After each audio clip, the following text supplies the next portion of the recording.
Un saludo a todas y a todos. Soy el reverendo anglicano Jairo Antonio Popó Vallecilla y vamos a iniciar con nuestra clase, ya la número 13, en este curso sobre el Evangelio de Marcos explicado perícopa por perícopa. La manifestación gloriosa del Hijo del Hombre. Capítulo 13, versículo 24 al 27. También está en el Evangelio de Mateo, capítulo 24, del versículo 29 al 31, y en el Evangelio de Lucas, del capítulo 21, del versículo 25 al 27. Escuchemos. Mas, por esos días después de aquella tribulación, el sol se oscurecerá, la luna no dará su resplendor, las estrellas irán cayendo del cielo y las fuerzas que están en los cielos serán sacudidas. Y entonces verán al Hijo del Hombre que viene entre nubes con gran poder y gloria. Entonces enviará a los ángeles y reunirá de los cuatro vientos a sus elegidos desde el extremo de la tierra hasta el extremo del cielo. Explicación. El final tendrá lugar en la segunda parte de aquellos días. Una serie de fenómenos cósmicos tomados del lenguaje apocalíptico acompañan la teofanía juicio. Se trata de lugares comunes, de imágenes inspiradas en las descripciones que hace el Antiguo Testamento del día de Yahvé, que tienen como finalidad afirmar la presencia de Dios para juzgar. El que aparece en la teofanía es Jesús, en su parusía, presentado como el Hijo del Hombre que viene entre nubes con gran poder y gloria divinos. La finalidad de su venida es reunir a sus elegidos de todo el mundo. La historia pues camina hacia la reunión del pueblo de Dios, cumpliéndose así la promesa. Deuteronomio 34 y siguientes, Isaías 11, 16, Ezequiel 29, 37 y Zacarías 2, 6, 11. La misma idea aparece en Juan 11, 51, pero en perspectiva de escatología realizada. En la iglesia ya comienza la reunión escatológica universal. Siguiente perícopa, parábola de la higuera. Capítulo 13, 28, 32. La encontramos en Mateo 24, 32, 36 y en el Evangelio de Lucas 21, 29, 33. De la higuera aprende esta parábola. Cuando ya sus ramas están tiernas y brotan las hojas, sabéis que el verano está cerca. Así también vosotros, cuando veáis que sucede esto, sabed que Él está cerca a las puertas. Yo os aseguro que no pasará esta generación hasta que todo esto suceda. El cielo y la tierra pasarán, pero mis palabras no pasarán. Mas de aquel día y hora nadie sabe nada, ni los ángeles en el cielo, ni el Hijo, sino el Padre. Explicación. En Palestina los primeros calores del verano provocan la aparición de las ramas tiernas de la higuera, por lo que estas son signo de que ya ha comenzado el verano. Son pues fenómenos simultáneos. Igualmente son simultáneos la parusía y sus signos. Siguen tres precisiones complementarias. La primera asegura que el juicio de la parusía afectará a toda generación incrédula. Esta generación, como escribe Marcos, no puede referirse a la contemporánea de Jesús, que para estas fechas ya había desaparecido. Se refiere pues a la cualidad de aquella generación que se distinguió por su incredulidad y el rechazo de Jesús. La segunda precisión asegura que todo lo anunciado por Jesús se cumplirá con toda la certeza que caracteriza a la palabra de Dios. Finalmente, la tercera precisa que nadie, ni ángeles, ni el mismo Jesús, que aquí se autodenomina el Hijo, es sentido absoluto. Conoce el día ni la hora, en cuanto que este dato no pertenece a su misión. Solo la conoce el Padre, protagonista de toda la historia de la salvación. Por ello se impone vigilar. Estar alerta para no ser sorprendidos. Capítulo 13 del versículo 33 al 37, Mateo 24, 32, 36 y Lucas 21, 29, 33. Escuchemos. Estad atento y vigilad, porque ignoráis cuándo será el momento. Al igual que un hombre que se ausenta, deja su casa, da atribuciones a sus siervos, a cada uno su trabajo, y ordena al portero que vele. Velad por tanto, ya que no sabéis cuándo viene el dueño de la casa, si al atardecer o a medianoche, o al cantar del gallo o de madrugada. No sea que llegue de improviso y os encuentre dormidos. Lo que a vosotros digo, a todos lo digo. Velad. Explicación. El discurso, que ha estado dirigido a 4, termina con una exhortación a la vigilancia que afecta a todos los discípulos. La parábola final es una composición de Marcos a base de la parábola del portero, la de los talentos y elementos propios, como puede comprobarse por la falta de lógica en su desarrollo. ¿Ha de estar el portero vigilando constantemente durante una ausencia larga? Se comprende durante la ausencia del dueño que ha ido a una boda y que vendrá a una hora indeterminada de la noche, pero no en el caso de un viaje que puede durar años. Todos tienen que vigilar, porque el hecho es cierto, aunque se desconoce la hora. Vigilar es no dormir, y orar para evitar la tentación escatológica, superando el peligro de renunciar a Jesús y su obra. Entramos a la proclamación de la muerte y resurrección, capítulos 14 al 16. Todo el relato de Marcos tiende hacia la muerte y resurrección. En la primera parte, Jesús se revela como Mesías en un contexto en el que los fariseos y herodianos deciden acabar con él y el pueblo lo rechaza. En la segunda parte, la primera sesión está centrada en el anuncio de la muerte y resurrección. La segunda explica por qué motivos concretos el Sanedrín decide matarle, puesto que el problema que tienen los destinatarios de esta obra era una crisis de fe, originada por una concepción falsa, triunfalista, del mesianismo de Jesús. Marcos subraya ahora de una forma especial que el mesianismo de Jesús se realiza históricamente en la debilidad y en el aparente fracaso, pero que en la misma hondura de este fracaso revela toda su validez, pues lo revela como Hijo de Dios. Este es el Jesús al que debe conocer la comunidad cristiana. Entonces no lo conocieron los discípulos, porque ante la dificultad y el aparente fracaso lo abandonaron. Solo lo reconoció el centurión al ver cómo moría. Pero el resucitado convoca a sus discípulos a Galilea, donde lo podrán ver y donde continúa actuando del mismo modo que actuó en su ministerio terreno, poderoso, pero en aparente debilidad. Por ese motivo, todo el relato está caracterizado por los contrastes y la paradoja.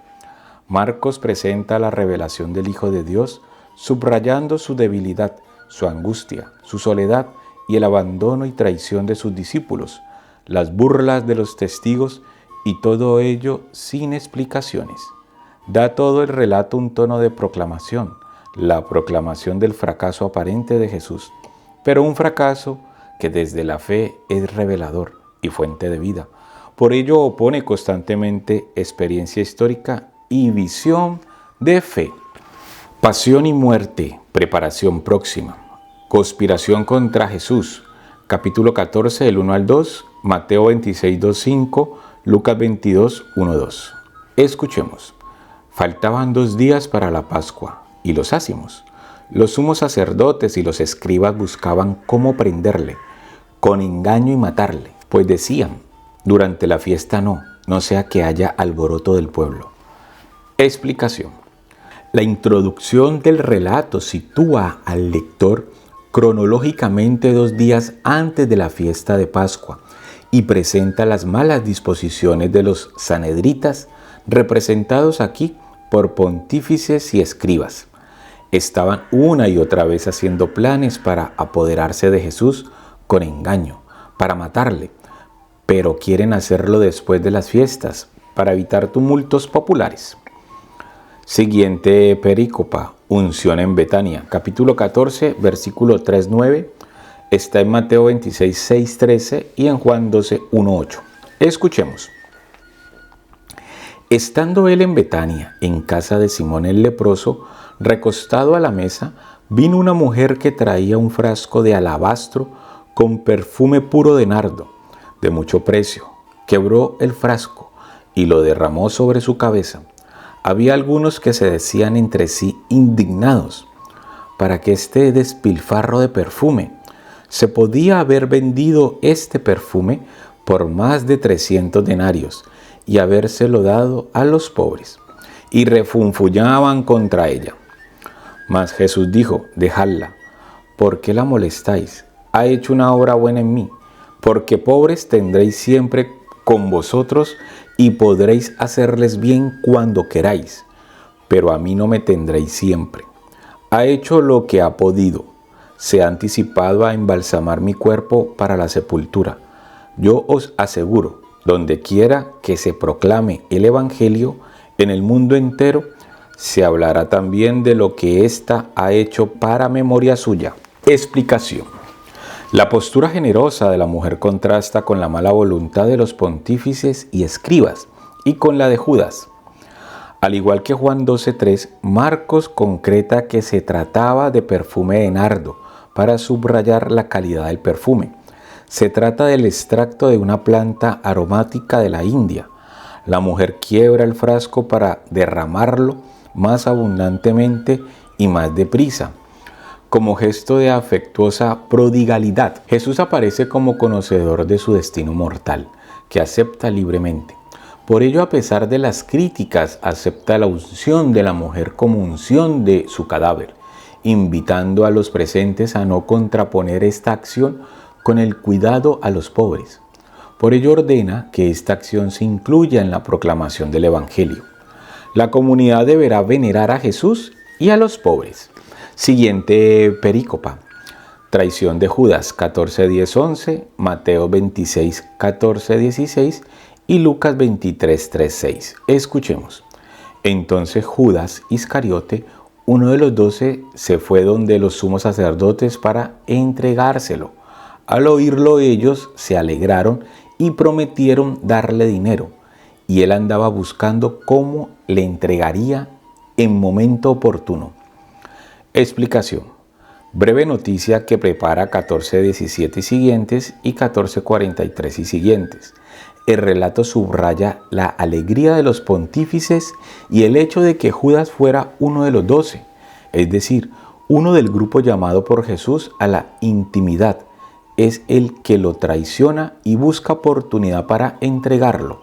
Verbo inspirado en el cuarto poema del siervo de Yahvé, donde se resalta que el mismo siervo se entrega a la muerte.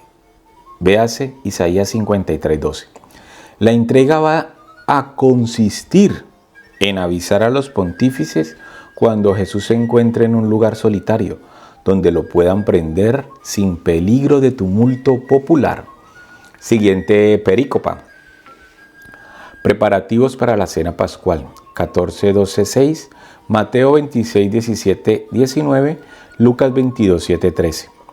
El primer día de los ácimos, cuando se sacrificaba el cordero pascual, le dicen sus discípulos: ¿dónde quieres que vayamos a hacer los preparativos para que comas el cordero de Pascua? Entonces envía a 2 de sus discípulos y les dice: id a la ciudad, os saldrá al encuentro un hombre llevando un cántaro de agua. Seguidle, y allí donde entre, decía el dueño de la casa: el maestro dice, ¿dónde está mi sala, donde pueda comer la Pascua con mis discípulos? Él os enseñará en el piso superior una sala grande, ya dispuesta y preparada. Haced allí los preparativos para nosotros. Los discípulos salieron, llegaron a la ciudad, lo encontraron tal como les había dicho y prepararon la Pascua. Explicación. Marcos da mucho relieve a la cena, que para él es pascual. En el judaísmo la Pascua es fiesta de solidaridad y liberación, pero Jesús la va a vivir en contexto de traición, abandono y prisión. Marcos subraya el contraste, colocando el relato de la Eucaristía entre dos anuncios, uno de traición y otro de abandono. El relato de la preparación se inspira en 1 Samuel 10, 2-5 y tiene como finalidad dar realce a la cena pascual, que se narra a continuación, y subrayar la presencia sobrenatural y la libertad del Maestro. Solo aquí Jesús se llama Maestro, que se dispone a dar una lección especial. Siguiente perícopa. Anuncio de la traición de Judas, 14, 17, 21, Mateo 26, 20, 25, Lucas 22, 14, 21, 23 y Juan 13, 21, 30. Escuchemos. Y al atardecer llega él con los 12, y mientras comían recostados, Jesús dijo: yo os aseguro que uno de vosotros me entregará, el que come conmigo. Ellos empezaron a entristecerse y a decirle uno tras otro: ¿acaso soy yo? Él les dijo: uno de los 12 que moja conmigo en el mismo plato, porque el Hijo del Hombre se va, como está escrito de él. Pero ay de aquel por quien el Hijo del Hombre es entregado. Más le valdría a ese hombre no haber nacido. Explicación. Marcos alude a la presencia de los 12, los llamados a convivir especialmente con él y ser testigos privilegiados de su obra. Jesús anuncia al grupo que uno de ellos, que ahora está comiendo con él, lo va a entregar. Él asume esta situación de acuerdo con la voluntad del Padre, pero a su vez pondera la malicia y consecuencias de la acción. Siguiente perícopa. Institución de la Eucaristía, 14, 22, 25, Mateo 26, 26, 29, Lucas 22, 15, 20 y 1 Corintios 11, 23, 25. Escuchemos. Y mientras estaban comiendo, tomó el pan, lo bendijo, lo partió y se lo dio y dijo: tomad, este es mi cuerpo. Tomó luego una copa y, dadas las gracias, se la dio y bebieron todos de ella. Y les dijo: esta es mi sangre de la alianza, que es derramada por muchos. Yo os aseguro que ya no beberé del producto de la vid hasta el día en que lo beba nuevo en el reino de Dios. Explicación. Jesús da a los 12 su cuerpo, anticipando la nueva relación. Cuerpo en la antropología hebrea es todo el hombre en cuanto a capacidad de relación. El nuevo modo de estar con él, que creará con su muerte y resurrección. Igualmente les da su sangre, su vida, que al entregarse sellará una nueva alianza, un nuevo modo de estar con él, con Dios y entre ellos, y les promete la consumación de esta nueva relación en el banquete del reino futuro. Siguiente perícopa. Predicción de las negaciones de Pedro, 14, 26, 31, Mateo 26, 30, 35, Lucas 22, 31, 34 al 39 y Juan 13, 36, 38. Escuchemos. Y cantados los himnos salieron hacia el monte de los olivos. Jesús les dice: todos os vais a escandalizar, ya que está escrito: heriré al pastor y se dispersarán las ovejas. Pero después de mi resurrección iré delante de vosotros a Galilea. Pedro le dijo: aunque todos se escandalicen, yo no. Jesús le dice: yo te aseguro, hoy, esta misma noche, antes que el gallo cante 2 veces, tú me habrás negado 3. Pero él insistía: aunque tenga que morir contigo, yo no te negaré. Lo mismo decían también todos. Explicación.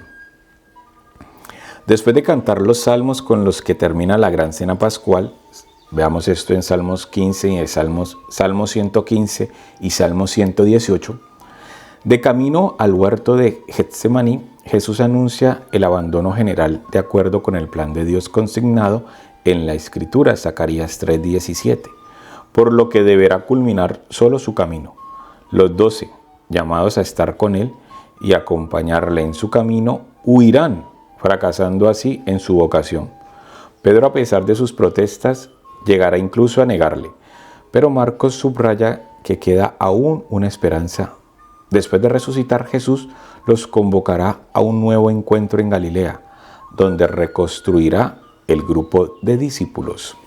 Hermanas y hermanos, hoy terminamos esta clase sobre el curso del Evangelio de Marcos explicado perícopa por perícopa y nos encontraremos en la siguiente. Hasta pronto.